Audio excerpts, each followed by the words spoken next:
BookTube. This is Becky from Becky Writes, this is Becky Reads, and this is a 12 Days of Christmas vlog. The 12 Days of Christmas run from Christmas Day to Epiphany, which is January 6th, and I am bringing you a daily vlog. Today is the Book Superlatives tag. The Book Superlatives tag was created by Olive from a book Olive, and I will link her original tag and all the questions down below. This is sort of like the superlatives that you might have gotten in high school. I was voted most intellectual.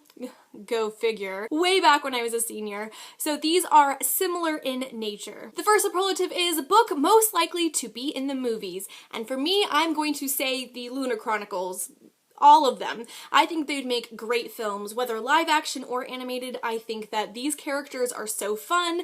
These sci-fi spins on classic fairy tales are a really good time and would translate as super fun and exciting movies. Question number 2, the biggest drama king or queen. What is the most overly dramatic book?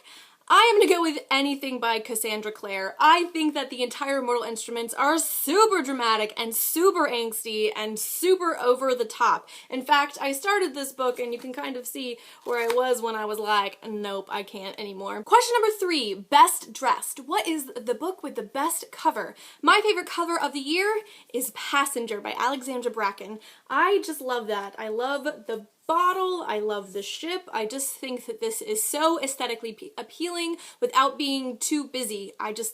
This is my fave and it is beautiful. Question number 4, most creative. What book had the most unique characters, plot, or structure? I'm gonna go with Some Kind of Happiness by Claire Legrand. I loved this and thought that it was really interesting because it's not exactly a fantasy, but it's not exactly a contemporary, and it's not really magical realism. It's this really cool blending of all of those things, and I just thought it was wonderful. I did. I thought it was wonderful. I also think this has a beautiful cover, but it is also very creative. Question number 5 is most popular. What book has the most ratings on Goodreads? For me, that is Jane Eyre with 1,228,948 ratings as of the filming of this video. That is a ton. Question number 6, most likely to succeed. What book is going to be appreciated for many years to come? There were a bunch that I thought about for this one, but I decided to go with Between the World and Me by Ta-Nehisi Coates.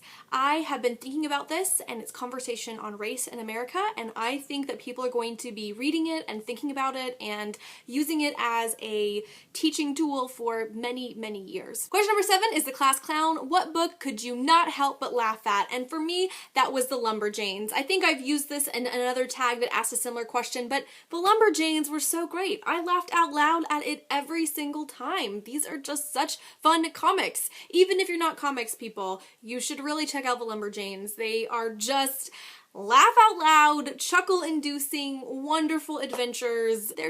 They're my fave. Question number 8 is most improved. What book started out slow but really picked up? I am going to go with This Savage Song by Victoria Schwab.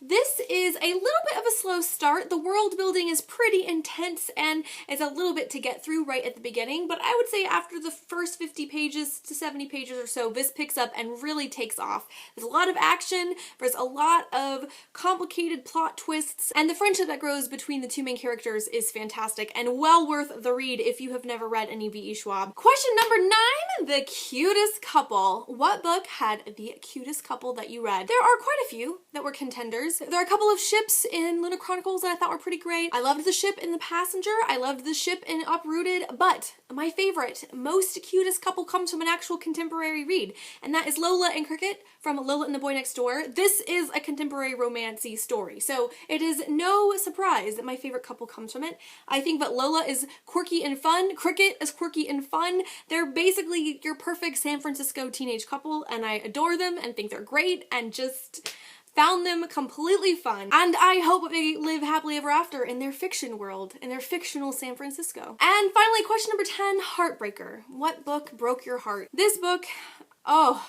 gave me real feels.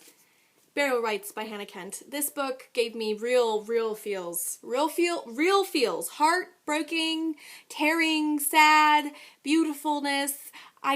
If you haven't read it, it's hard to explain, but you know that the main character is on trial for murder. Like, she's been convicted of a murder and she's going to be executed, and the last scenes that are leading up to this for her are so visceral, and you're in her brain, and it's very chaotic, and it's stream of consciousness, and it's beautiful and sad, and oh my goodness, there are so many feels, and it broke my heart. It did.